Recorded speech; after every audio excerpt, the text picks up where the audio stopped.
Hello. For those of you who don't know me, I'm Dave Calder. I've worked at the Ministry of Energy, Mines, Petroleum Resources since the summer of 2006. As a two-time Olympic rower who hadn't quite accomplished what he had set out to do when he started his Olympic journey, I decided to go back and race at another Olympic Games. And the ministry and the provincial government was very supportive of that. And so I did, and I went back and raced in Beijing and ended up winning an Olympic silver medal. A couple of weeks ago, when the Olympic flame arrived in Victoria, I had the great honor of being selected as one of the torchbearers. I was very caught up in the moment. It was an incredible time. I got to share it with so many of you who came out to cheer me on, and my family. I figured I knew what I was getting into carrying the Olympic flame, but in reality, when my torch was actually lit and I started to carry the flame, I was overwhelmed with emotion. I remember looking up at the flame coming out of my torch and just thinking, for that one little moment, I was the ambassador of the Olympics. I was carrying the one and only Olympic flame. It was really powerful, and in fact, I liken it to the same experience that I had walking into the Olympic Stadium in Sydney for the first time. The sense of support, the sense of excitement, the sense of wondering what was to come. I really want to thank everybody for coming out and supporting me and taking part in that moment of Olympic history. I don't think we're going to see an Olympic flame coming through Victoria again very soon, and I don't think that I'm going to ever get to carry the Olympic flame again. So having that experience and getting to shake hands and give people hugs and get pictures taken was a really exciting time, and I really do want to thank everybody for coming out. And a bunch of you have sent me pictures, and I would really encourage anyone else who has pictures to send them to me, because not only is it a moment that I want to be able to capture for the rest of my life, but I also like being able to see all of the people who were there, and because I was caught up in the moment, I didn't get a fair chance to thank everybody for coming out. So if you do have pictures, please send them along to me. I'd love to see them.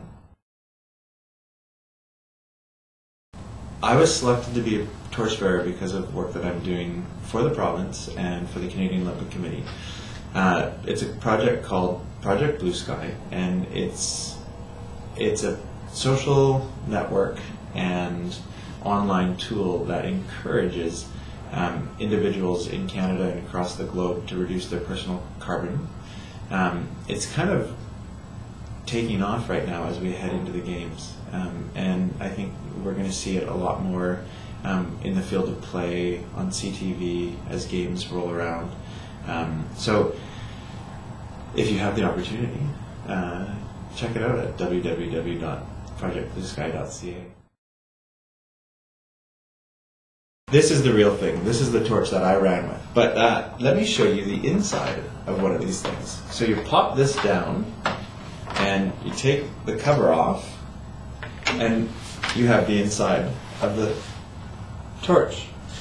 Here, you can see there are 8 Bombardier staff members working around the clock, producing 193 of these a day, and each torch is actually hand-signed by one of those staff.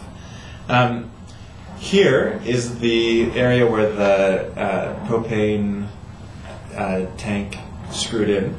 When we finished our run, before we were allowed to get off the torchbearer bus, they announced that they were going to disengage our torches. Well, what does that mean? That means that they don't want a bunch of yahoos running around the streets of Victoria or the streets of Canada with their Olympic flames or their versions of it. So I right now cannot turn this torch back on. What they did was they took the propane tank away and they snipped this copper tubing. So we won't be having any marshmallow roasts up on the 8th floor here in Victoria with the Olympic flame, unfortunately.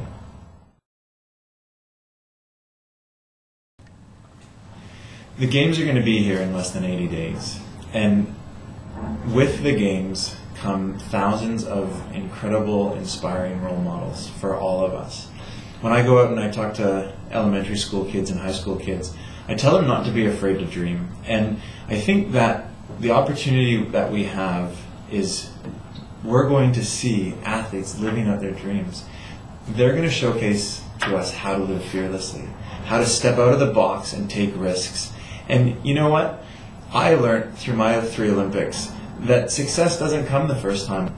And it's about believing in yourself, and it's about stepping up to the plate time and time and time again, and eventually you will succeed. And there isn't a stronger message for us as a community. So I want to thank everybody for all of the support that I've received in my Olympic journey, whether it was before heading into Beijing or now carrying the torch a couple weeks ago. And I would say to anybody who is listening to this, enjoy the games, experience them however you're going to, but really this is a unique time, this is a once-in-a-lifetime opportunity. And we've got a window to these games that nobody else does. So I hope some of you will join me on my couch watching the Olympic gold medal hockey games. And for those of you who can't squeeze into my living room, I hope you have a party there yourself.